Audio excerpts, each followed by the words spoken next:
going on, guys? Thanks for tuning in to Brothers of Merit. Taylor, what's up, man? What up? Not much. There's a little bit of a different episode tonight because for the first time we had your blood brother sibling rivalry, as you guys will hear at the beginning of the episode. A few shots got fired back and forth.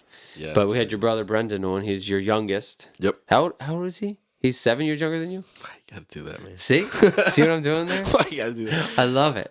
He's 22 or 23. Yeah, I was going to say, he's what, He's 22. He'll be 23 in a couple months. Yeah, he's 7 years younger than you. Yep. Even I knew that. You sure? I'm not his brother? Brandon. That also became an issue in the episode. Yeah, the Brendon thing. Man, it's so tough. But his episode was pretty wild. That's good.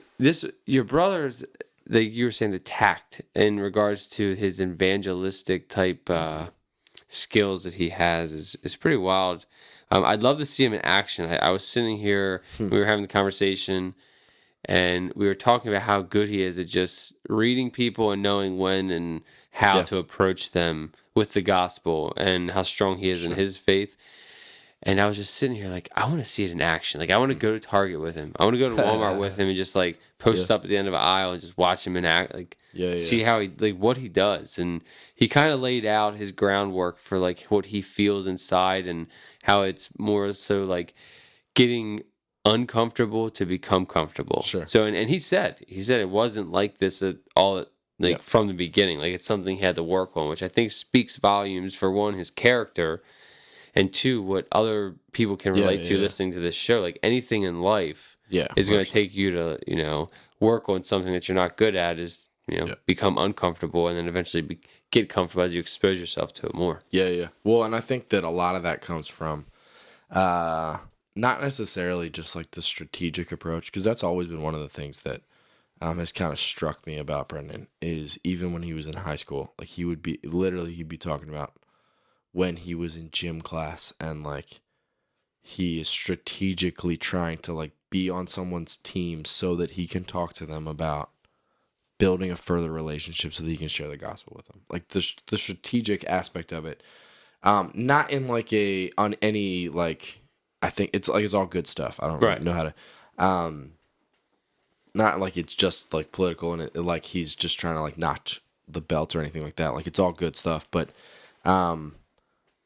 I think, like, the point that I bring that up is because it's always on his mind, right? Like, and I think the reason why I brought that up is I think that all comes from he spends a lot of time in the Word, and he spends a lot of time praying, and he spends a lot of time being open to what God's telling him to do. Like, he says it in the episode, like, God is good, and, like, when he says that, what he means is, I deserve no credit here. I'm not like coming up with a master strategy plan that you need to just follow. You're just working through me. Right. Yeah. Like, what I'm doing is just spending time with Jesus so that I can be in tune to him telling me, hey, talk to that guy. Right. And I think that's something we can all take away from. Because like we talked about, like it says in Matthew in the Great Commission, like it's not saying for those of you that I've gifted with, as an introvert even, like it can go, or, like if you're someone who's like, I don't even really like to talk to people, like if you're a believer, like the call is to spread the gospel. Like the call is to make disciples who make disciples. It's a good point. And so, I mean, I think the other cool thing that he mentioned, and I won't say anything else after this because we don't like to let but it all just the out. topic. But the topic was he said how he went to 4 different types of schooling basically in regards to like homeschooling, private school, public school, and I'd love to hit more on that conversation and that topic because I'd like to see the applicability of what we're talking now in regards to those different avenues, like. How did he apply it in those different worlds? Like, was it different in private school, obviously, versus being homeschooled and he was doing it on travel soccer teams versus going to a public school where, I mean, my son's school now, they do something called the Good News Club. Right, and every Wednesday they stay after school for an hour and a half.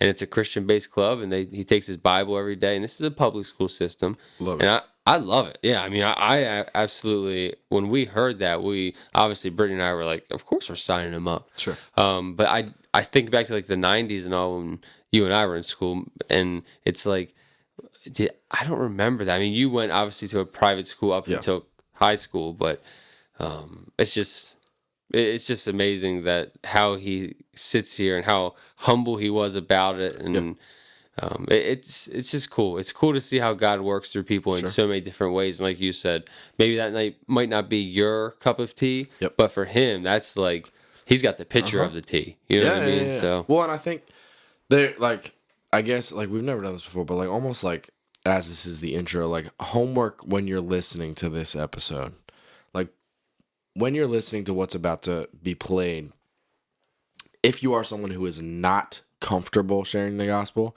who like, I bring that up because I feel like it's pretty common, like that's an uncomfortable conversation to have, right? Because you're worried about what people are going to think about you and like all that stuff. It shouldn't be, but it is, and because Satan's good at what he does, like he makes it uncomfortable. But if you're someone who is like that, think through, like just listen to the strategic things that he's talking about and how he shares the gospel. And if you're someone who's like, yeah, that's really easy for me, how can you relate to that? Like there's an example in there like that I brought up about what a past conversation that I've had with him about like what he sees when he looks at people, and like that's convicted me, like because it's not something that I naturally do, but it's something that I should do. Yeah, we all should. So don't like, I guess that's my point. Like when you're like literally, because this is an episode where like, this is the kind of episode where like we're gonna get better. Like you're gonna, spiritual disciplines are gonna be like further. Like you're gonna look better. You're gonna look more like Jesus if you do things that applicably come out of this episode, right? Like so, like homework going in. Listen to it. You know, listen for things that you're going to try to do. Right. Afterwards. And your homework will be to try to figure out what word to use in that context. So in that note, because it's not what I just It was not that. So we'll just let's take them in. All right. We'll see you on the other side. All right. Okay. I got 2 of the 3 Dooleys here. Brendon, thanks for coming tonight, buddy. Thanks for having me. Taylor. What up? What's up? This is going to be a fun episode. Yeah, it is. I'm going to ask some awkward questions and make tensions up here The more rise. awkward, the better. Never mind. Everyone listening, just everyone hit that stop button. just clear out. Just forget about this one. Just swipe right, delete. Yeah. So Brendon, just kidding. Go ahead and start. This will be us good. off. Listen. Oh no! Before we do this, I want to do the 3 questions of Taylor. Oh, that was good. So good catch. I want to hit that. So Brendon, you got. If you had to not call Taylor for anything in this world, what would it be? That's a good question. Like, is there something about your brother that you're just like, nope, he is not good at that? Really building anything. Yes. Really? That's fair. Yeah. Like, for his daughter's birthday a little bit ago, they did this little ninja course thing, right? Oh, I saw it. They're 5. Putting together, like, They're 5. 2 pallets, just lean them against each other, a hammer and a couple nails. Yep. I think one of the nails actually made it all the way through the board. I don't think any of the nails. And if I'm going to tell on myself. with a bunch of 5-year-olds running around, just rusty nails sticking out left and right. Oh, yeah, why not? But it did the job. Nobody so yeah, I'm not having him put together anything for me. I'm not a handyman. Particularly pallets, just leaned against each other. Not a handyman. No power tools. No one ever accused me of being a handyman. Taylor, hit him with number 2. That's fine. All right, number 2 is going to be a serious. I like the serious questions. All right, go ahead. Oh no. Who do you admire? Does it have to be like a personal relationship or just in general? No, it can be anybody. Dead or alive. Know them. Never talk to them. Just who do you admire? I guess, first person off the top of my head, guy I'm into listening to and just kind of his content right now is Cam Haynes. Yeah, he's just listening to him talk about his mental toughness and what he's doing in the running world and then obviously also the bow hunting world, and just listening to a lot of his content lately, and yeah. Heck yeah, Cam Haynes is the man. Also known as Cameron. Cameron Haynes. Yeah. Yep. But if you're close to him like I am. Yeah. You know Cam. So It's like Cam Newton. I mean, he's my boy, so I know the Cam name. Yeah. All right, so number 3. I don't like this anymore. Like this. All right. This will be not related to the Dooley family. Don't worry. So, what was the last song or album that you listened to today or yesterday, whatever? The last song, music or album. Yeah, anything. Gosh. Michael Bublé Christmas. Heck no. No, probably it. If my wife had her way, then it would be Christmas since July, September. But yeah. Man, it's probably a country song because I have the radio going. Okay, so it wasn't like Bluetooth. Yeah, no, I can't. I'm not high tech enough to do that. So whatever was on 99.9 on the way over here. Okay, that's all right. Fair enough. That's what it was. I like that. Old school. That 2005 Subaru Forester. I feel your pain. Yep. Second episode in a row. We've hit a chord with Brandon and his car. The second episode in a row that it's got brought up. To say good things according to my wife, and I am. I didn't say anything bad. I just said I had a 2005. You did. You didn't say anything. Brendon, so tell us a little bit about yourself. Like, who are you? Obviously, you're Taylor's brother, but what do you do? You bring up testimony and things like that. What was it like living in my shadow? I'm just kidding. Don't do that. There it went. All right, off to a good start. Don't do that. Well, very quickly, I dwarfed Taylor in pretty much everything that I did. Specifically homemaking. Handyman stuff. Just kidding. All right, for real. Yeah, for real. So, yeah, I'm Taylor's youngest brother. So if you just go back and listen to his story, you'll get most of mine. Add 7 years. Yeah. But yeah, so I grew up in Carroll County and pretty much just kind of did the whole sports thing. All growing up, just really tried to do a bunch of different sports. Loved that. Went off to Lancaster Bible College. Unfortunately, followed in Taylor's footsteps there. Almost kicking and screaming for a bit, but went after him there. And then came back from there and living in Carroll County again with my wife now. We actually have a baby on the way. I actually work out in Reisterstown doing like landscaping stuff right now with a guy from my church. Good dude, just has a small landscaping business, working with him right now. I have desires to actually follow in Brandon's footsteps. Sorry, Taylor. There it is. But trying to do fire department in the application process for department right now. Trying to do that, and yeah, the world is my oyster right now. I'm trying to figure out what I want to do, and heck yeah. So how did you like your time at LBC, especially since you followed your brother? Did you have any preconceived like thoughts on it, or were you looking forward to it? Did you choose it on your own, or was it because he went there? Yeah, no, I was definitely choosing on my own. Definitely. I mean, and that's not to interrupt you, but that's a good point because like Brendon took like Brendon.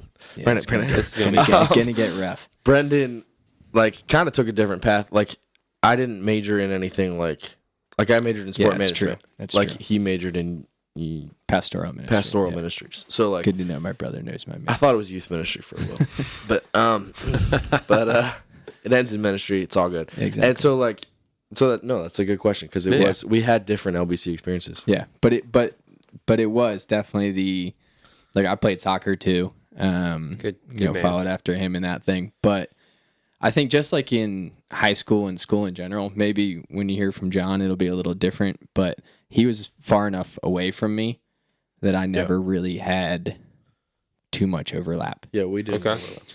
Like, there was no one, like, it would be pretty rare that I would find someone that was like, hey, like, I know Taylor. Besides, like, staff or something. Yeah, exactly. Okay. I left that much of an impact. Yeah, students.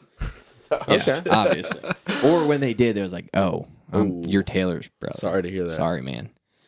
He broke a lot of stuff. Yeah, so I've heard. We need that Bob on. Yeah. Well, Bob. Golly. We'll get Bob. We'll hear all these stories about you guys. So what's your? Do you have any intentions on utilizing your degree for anything, like down the road, or? Yeah, absolutely. Right now, I mean, one thing I've been doing that it's kind of like I can't imagine life without is helping out with a youth group at our church. Okay. I've been doing that. Actually, it was actually pretty sweet. I just got to do that as like an internship and practicum, like with school, and do the whole get credits for doing something that you love kind of thing. Okay. But yeah, so it's actually been neat in that where I majored in pastoral. I, quite frankly, and even when I chose it, like I have no desire to be the head pastor of a church. Okay. I just kind of felt like the training was a bit more in depth than maybe student ministry would be, where you would be also just kind of learning a lot of the ministry things and how a church functions that like they also teach you in student ministry, but you'll be able to get a little bit more in depth. Sure. Behind it. Because you're looking at it from the pastor type view. You have to learn more in depth. Yeah, a little bit more. Yep. A little bit more heady also, if you will. Okay. To dive a little bit deeper into some of the theology things, which I definitely am a little bit of a theology nerd, so I enjoyed that. But yeah, so that's awesome. It's kind of one of those like for example, a draw for me in fire department is with the shift work schedule, being able to do ministry, right? Like on the side, quote unquote, and then also like in no matter what I do, I definitely view the fact that I have a Bible degree as like I'm going to do that when I go to the grocery store and I see someone and the Spirit's telling me to go talk to them. Like that's me. That's me. Yeah, like that's me using my degree in my mind. Yeah, like making sure that I am reading the Word every day, so that way God's like on my mind. That in my mind is using my degree every day. Okay. That's a really good word. Because I feel like if some people think that just because they have a pastoral degree, they have to be in full-time ministry, or they have to be a pastor, and you utilizing it not in that role, but in I think even a larger role. You're not limited to one congregation. You're opening yourself up to anyone in the largest congregation we can, which is we're all God's people. So I think that's really neat. No, that's awesome, and it's almost like we talked beforehand. Like, what are we going to talk about, and like where's going to take it? And I feel like we just struck a chord because there's a lot of questions. Because, so like 2-part question. One of the Brendon, like you are probably the person in my life that I have, like I've never met anybody that has attacked like that street corner evangelism, like harder than anybody. Like, and not necessarily because there's people that do street corner evangelism, like actual street corner evangelism, and that's not necessarily something that I would applaud you for. You won't find me doing that. But I mean, like you're like when you say that, like you want to just have God on your mind all the time and like be open to His leading because of people. Like you have done that better than anybody I've ever even heard of. It's like the same thing as when we had Grant on. Like, it's cool because like I was roommates with Grant, but he's somebody I would have brought on as mentorship just in general. Like Brendon, like obviously you're my brother. I know you pretty well. But you don't know my major. But yeah, that's a big deal. But I like if we were to just to sit down and say we want to have an episode about just talking to people about Jesus. Like Brendon is like the top of that list. So, I don't know. I guess like tell us about what that looks like for you. What does that mean like what you just said, like having Jesus on your mind, like in all situations and when you see people. And I mean, I've had many conversations with you about this, so I have an idea of where it's going to go, but what does that mean for you? Well, first of all, hey, thanks, brother. Well, first, I guess I want to say like one thing that has happened for me that probably hasn't happened for most people is that I was really, really blessed to have actually a lot of training in this. Yeah. Like when I was in high school. Our youth pastor was like super fired up about evangelism.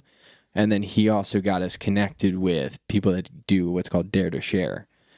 And they did like small little weekend conferences. They're still going. They're still going strong. Where it's just like their heart is teaching and training and equipping kids like how to share the gospel in their schools. And and doing that like super practically, like giving them practical tips of how to do it, how to work your testimony into it, how to do it tactfully, like how to do it so you're not just being that weird Christian kid in school. And then probably either sophomore year of high school, they started this thing called Lead the Cause University, which was like a what they called a boot camp of sharing your faith. It was like a week-long thing, and I went out to that 3 different summers and just like was able to sit under those guys. And in Colorado, right? Yeah, out in Colorado. Greg Steer, Zane Black, Propaganda. He's a guy who does spoken word. He does some rapping now. Well, he's been rapping for probably longer than I've been alive, but other than that. But Doug Holliday, like these guys that have just like fired up and like their life is teaching kids how to share the gospel. And I was able to sit under them. And so just as far as a lot of like training in that sense goes, that's kind of where it was brought out. Sure. But like, I don't know, for me, my upbringing is a little bit different than Taylor's in a way, where you went to private school all through. Yep, up to 8th grade, and then I went to public school for high school. Yeah, for me, I went to private school through 5th grade, and then I was actually homeschooled and did a co-op through middle school. Okay. And then I went to public high school, and then I went to Bible college. So I've been down all routes: private school, homeschool, public school, Bible college, right? And I definitely look back and can see like how God used that to grow in me a heart for people. Like I remember in private school, like you're just a kid and sure, getting in trouble and whatever. But like learning about God, that was huge. And then from there, it's going to middle school where it was very sheltered for sure. But like luckily, our parents were good about getting me in like travel soccer and different like lacrosse and stuff like that, where like I was with a bunch of different kids and wasn't sheltered. And I just remember in middle school kind of really beginning to have this heart of like, I'm just like falling in love with Jesus. Like I'm understanding this Bible that I'm reading for myself and kind of just beginning to get a heart of like, why don't my friends get this? Like my friends really need to hear this. Like, the kids at soccer, like, why can't I just go up and have a conversation with them about this? And I remember kind of having some of those feelings and like being confused about it. And, because you're just a kid and you don't really know how to talk to people yet. Sure. Well, so then going into high school and like kind of having this avenue of training to say, hey, like this is how you start a gospel conversation. And this is how you build a relationship with someone. And having that training was huge. That kind of was, through God's grace, like built on a foundation of just like love for people. Yeah. So, yeah. I love it. Yeah. No, that's awesome. And I'll just keep going here because I remember having a conversation with you one time. I think it might have been when I came home from college. And you were still in high school, and I believe it was after one of the times you went to Colorado, and we basically had this conversation, like this exact same conversation, and basically said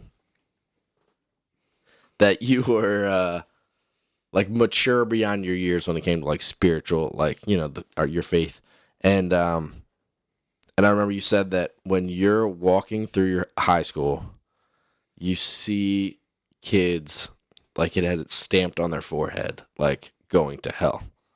Yeah. And like it's your job to do something about that. Yeah.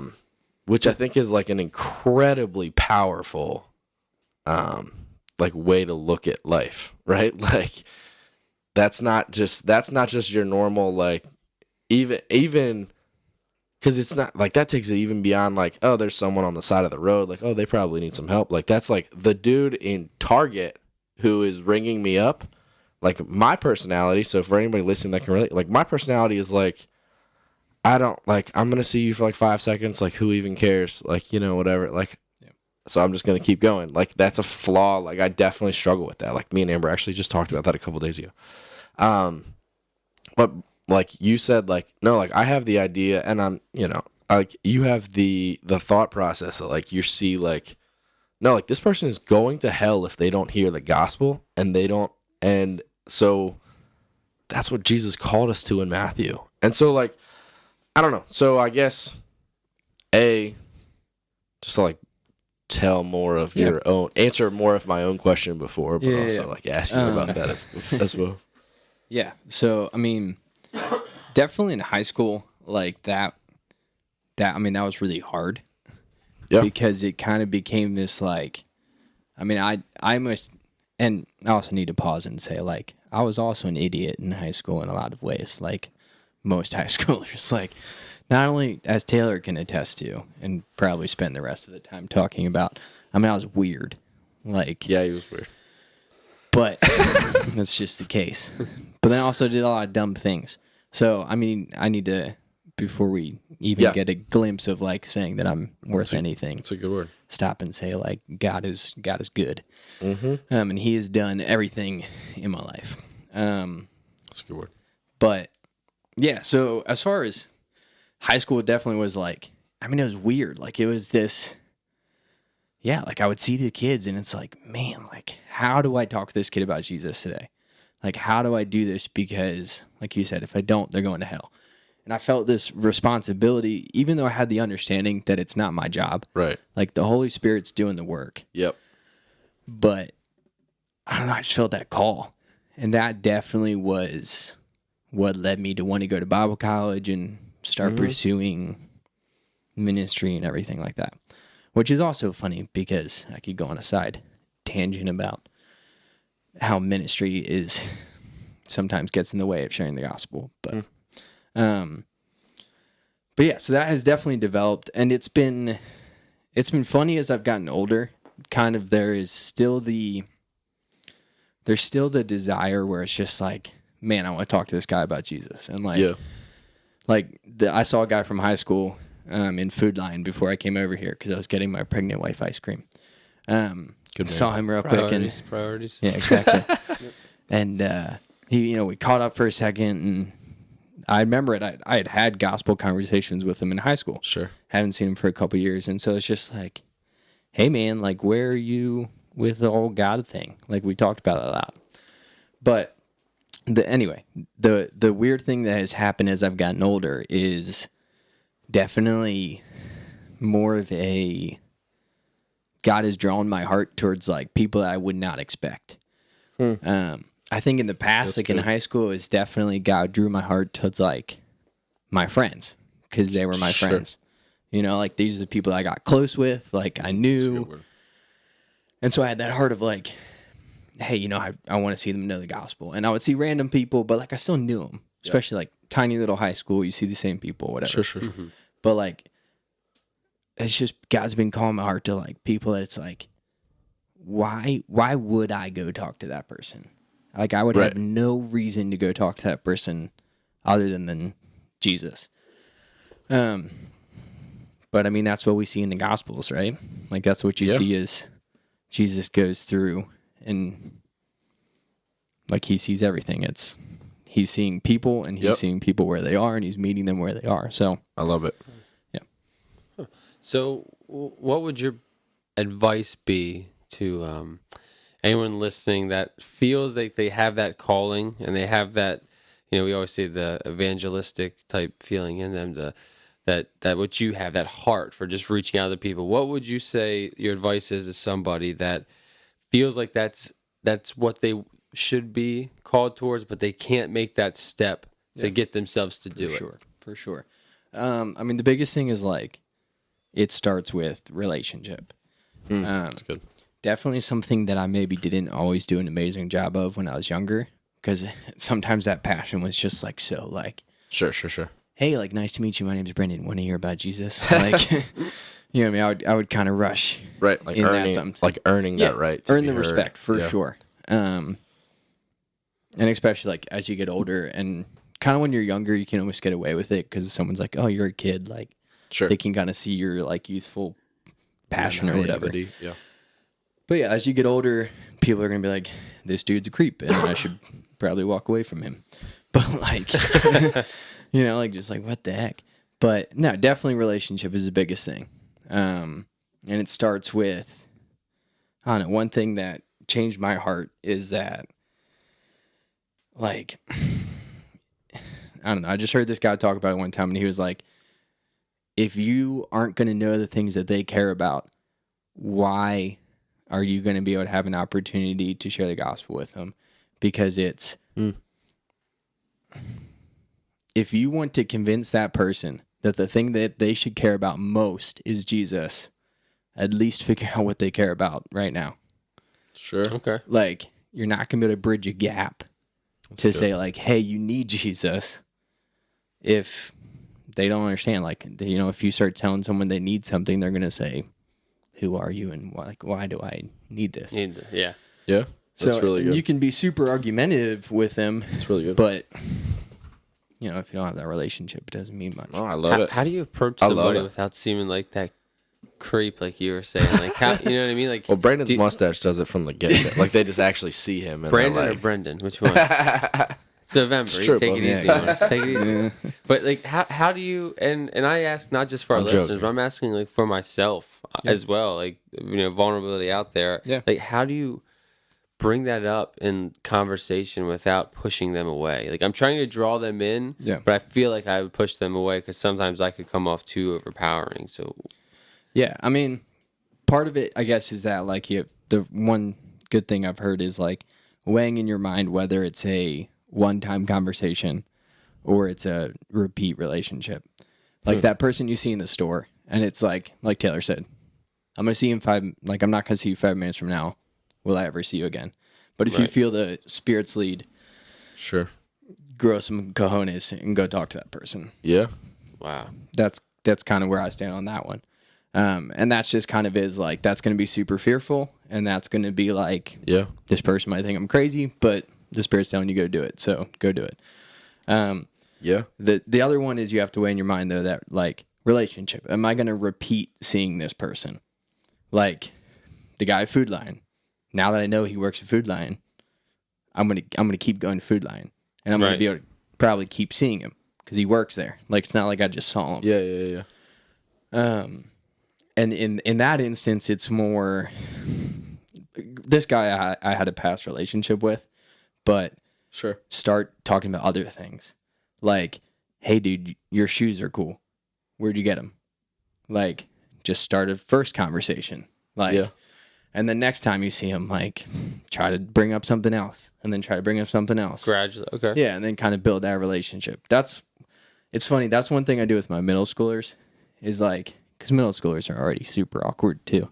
So it's like, when you walk in, they're gonna be awkward, and it's just like I try to like, hey dude, cool sweatshirt, and like you just break that ice and try to start a relationship about something, which can be really hard, but yeah. Now, I love it. Do you see an age group that you are more drawn to in regards to all this? Like, obviously middle school, because that's who you're helping with young life and all. But like, is there, like, when you're out there shopping at a store or doing whatever, is there a typical age group you're normally going towards, or is it just who you feel called towards at that moment? Right now, I think, like I kind of started talking about, that like God's been surprising me with, is definitely been, it sounds funny, but like more people with disabilities, or just kind of people that it's like I carefully use this word, but like the fringe people, like people that it's like socially or culturally, like you don't normally go up and talk to. I don't know. Okay. Like, that's kind of really who God's been laying on my heart, which I have to be careful with, especially if I'm with my wife. But because sometimes that can be not always the best. But no, for me, it's definitely more like, I mean, my one rule is like, it's got to be a dude. Right. Like, I'm not going to go up and just talk to a girl. That's just accountability. Absolutely. All that stuff. I love it. But yeah, just like, I don't know, guys that I've been working with, they're kind of like older, middle-aged dudes. And just kind of, they're struggling in life and whatever. So it sounds weird to say, but I love to talk to older middle-aged dudes. And well, the cool thing about it is you're not just you can learn from them just as much as I feel like, especially if 100%. If you reach out to someone who already has taken that step in their faith, and then you start to grow some sort of relationship, you can learn from some middle-aged man that's older than us, has been there in this walk that we're currently in. Good word. You know what I mean? So it's not just you 100%. Trying to disciple them and talk with them, but you learn from them. Yeah, 100%. That's pretty neat. I love it. Real quick, because I know we're getting close to the end here, so before you ask for the advice on Brotherhood, absolutely. The question that I was going to ask is kind of like you kind of answered it, but so to the guy, and I feel like we've hit on this a couple times, even like this season, like in the past couple weeks, but like we've talked about before, like that weekly reminder is kind of like what really is like kind of the sauce of what makes this really good. Yeah. So what would you say to the guy who is? I actually feel like I asked this exact question to Grant. What would you say to the guy who is like he's sitting in his car right now, he's listening, whatever. And he's like, okay, like that's great for you, but like, I don't have that gift of evangelism, or like I'm not walking around seeing people with that sticker on their forehead. So like, I'm gonna let you handle that. I'm gonna go do my thing, and then like you can go save all the lost people, and I'll maybe minister them to a different way or whatever. I obviously have opinions. I'm sure I share them with you, but I'm gonna let you answer that question. Yeah, I mean that's a great question, and it's a great question because it's also like something I have to remind myself of regularly. Like, maybe God's gifted me in this, and it's oddly like something I feel comfortable doing, but like one, I haven't always felt super comfortable doing it. Like it's actually been something I've had to work at. Sure. Which there's a lesson there just in itself. Yeah. Like when you're uncomfortable doing something and then you. Yeah, I mean that's continue doing it. That's what being sanctified, that's like growth. That. Yeah. Trying to grow in your faith. I love it. But I mean, the first thing, and it's like definitely when I was younger, I probably wouldn't have been as quote bold to say it, but like, I mean, the first answer to that is that we're called to in Scripture. Whether you like it or not, you're called to. Mm-hmm. Like if you're a believer and you have the Holy Spirit in you, the command in Scripture is to go and make disciples of all nations at the end of Matthew, like Taylor said.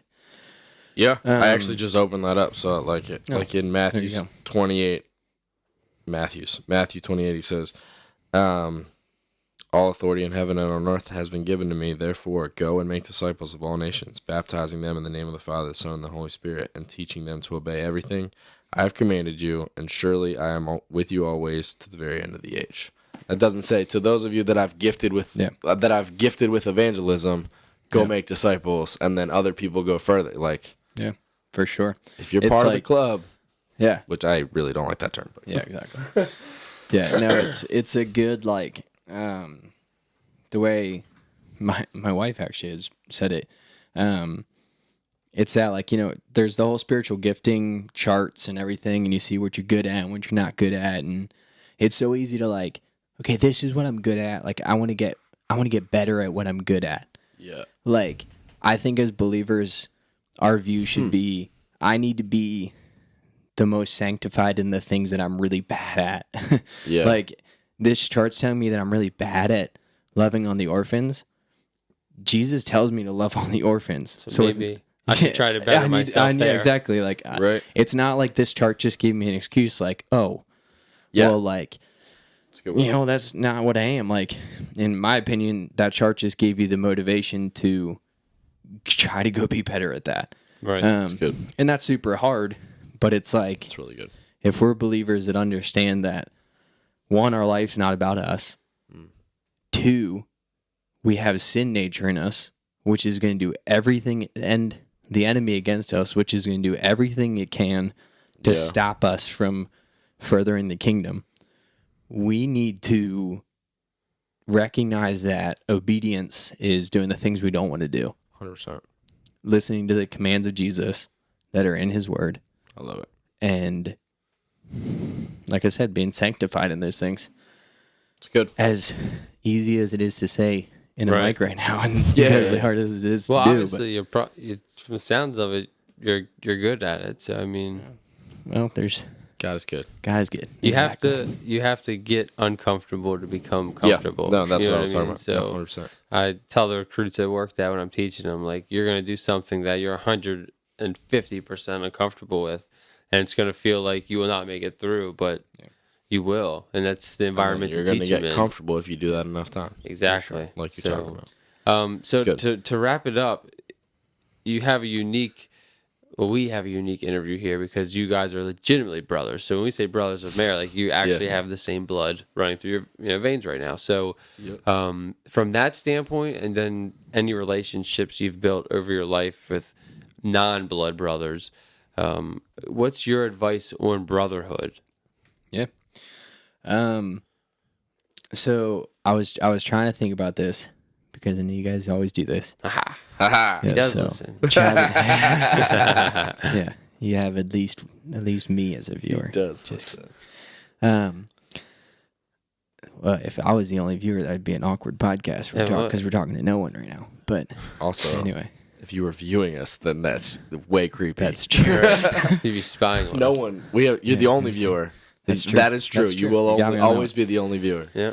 Anyway, to answer, one thing that I was thinking about and trying to think about this, because I know it's been said a couple of times, and that's just like the consistency, those things, and they're all good, and like, could harp on those for a while. But one thing just recently happened with me is actually like communication with your brothers is actually huge. Yeah. Like I just recently did a trip with some of my buddies from college. It was just like a simple little thing of like, we had different expectations going into the trip about what we wanted the trip to be. And so kind of on the other side of it, all of us were like, yeah, I mean, it was a good trip. Sure. But like, none of us were like, man, that was an awesome trip. Yeah. And it's like, if you look back and you think, all we had to do was just have a conversation beforehand, like put our man whatever aside and just talk. Like, we would have had a great time. Right. But that's so hard because it's like, you're men and communicating is weird sometimes. But sometimes, so I guess my advice is like, swallow your pride. It's good. Pick up your cojones and go talk to your brothers, even if it's awkward. Yeah, and and it's probably like just reading into a little of that situation. It's even harder when the conversation is probably like, hey, my expectation is for us to have some like deep talks this weekend. Yeah. Or, you know what I mean? Like, hey, like some of us, the expectation is not that we just like sit around and drink and watch the game all weekend and go hiking a couple times. And so that's awkward to bring up because that they're, you know what I mean? And like that's just that situation in general is awkward. So like, kind of like you were talking about earlier, like that's going to be an uncomfortable situation. So just grabbing your pride and I love it. But also, that's really like, good. It's good. Where it may be uncomfortable, most likely that, like, if you know the dude, they're probably thinking something similar. Mm-hmm. So it's like one of you just has to bridge the gap. That's good.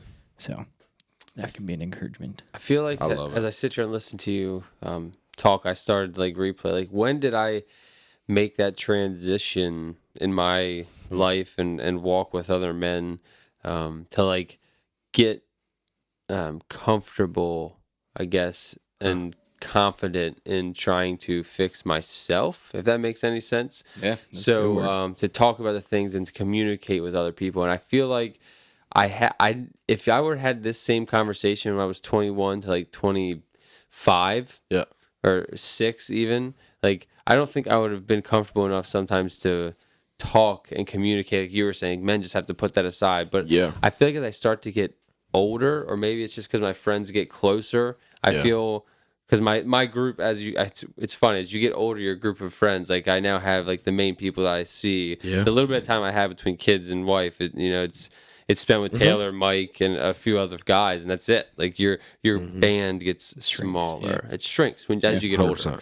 Older. And I feel like that's just what popped in my head. I was like, well, in my life. So hopefully other men listen to that, like reflect on your own life. Like think, when did that? And if it hasn't happened yet, why hasn't it? Yep. So that was a good point. Thanks for sharing that, because that just made me reflect on. No, that's good. Because if that hasn't happened, that's going to be an introspective question you're gonna have to ask. Exactly. A lot of self-awareness. Yep, I agree. So, dude, Brendon, thanks for coming on, man. Yeah, thanks for coming out. And absolutely, I wish you the best of luck in your fire department career. Hopefully, you get hired on, and if not, you can definitely come to my department. We'll take you. Deal. Sounds good. Right. I'll hold you. You heard it here. All right, buddy. Thanks a lot. Yep. All right, guys. So there you have it. There was Mr. Brendon Dooley himself, not Taylor Dooley, who didn't know his birthday or his college major or. Wow! I'm just calling Taylor out right now. Fired. Oh yeah, this is the only episode I get to do this, so I'm like taking except for full when my advantage other brother comes. Oh yeah. Yeah, when John comes on, I'll get your brother on just for payback. Like, it doesn't matter if it would be a good, but just purely for payback. Yep, just Donnie, come on here so I can just ask horrible, embarrassing questions about Brendon. I love it. But no, Brendon was, like I said, and you guys heard it now. Sure Finally, Donnie would be great. Yeah, he would, and we should bring him on here. And you're just now plotting a catastrophic meltdown of myself as I listen to you ask me all these crazy questions. But anyway, let's get back on topic to these guys. As you heard there, Brendon's episode and interview it was amazing. He's really laid back, he's humbled, and as I told you at the beginning, it's amazing how he elects to use the calling that he has, which we talked about also in there. It's more of a calling to everyone. Yeah. As we said, as it's in the gospel, but Brendon can do it, and being honest, not all of us can. So I'm glad to see that there's still people in this world that can. It definitely doesn't come natural. Exactly, because it is not natural, like you said, to you. It's not so much natural to me unless I feel, like I feel like if I can sense, like that person may or may not be, Christian or like, then I'm like, okay, maybe I can kind of throw some jabs in there. Sure. But unless I have any sense of that, nope. I typically shy away, and I don't know. No, that's good. I'm actually, like, what I was just thinking through is I used to be really good at that, but there used to be times when I was there's times when I'm more like in tune with that than others, right? Like when I'm paying more attention to God's what God's prodding is, right? Right. I don't know. I just thought through that's something that like I guess I could ask for accountability for, like to you, we're putting this out to the world, to everyone listening. Like it's like what Luke Rogers said in season 1, which hopefully will be a tease for coming weeks. Hashtag stay tuned. Hey yo, like I wish I had new stories, right? Like I have stories of doing that. Like I have stories of when I used to just go up and randomly talk to people. But new ones. I wish I had new ones. Like I need to be better about listening. Like so for me, that's why, and this is just also like full disclosure. Like I'm not asking any of the questions that I'm asking of like when I ask our guests, like for people who don't feel so naturally. Like I'm not just thinking there's someone out there that's like an idiot. Like I'm asking because I'm like I struggle with that. Right. I struggle with like looking like that thought of like having a stamp on the person's head like he's going to hell if I don't do something about it. Like that's not something that comes natural to me. Like I have to think about that. Right? Like, or I need to be a lot better about being spiritually disciplined about making that a normalcy for me. Right. Absolutely. So, I think a couple of times it's going to sound kind of like crazy, but if I've had a sense of somebody that I felt like I should share the gospel with and I'm not sure how to break the ice, I've somehow mentioned something biblically related around them to throw out bait to see if they bite. And it has actually successfully worked one time. So I'm not sure if I've done it any more than once. So I may be batting 1,000 on that, but there you go. I threw a jab out there and it worked. And since then, the guy at work that, the relationship we've built and off this podcast and all, and it's actually pretty cool. So I love it. Thanks for tuning in, guys. And we will see you next week. See you next week. See you. See you.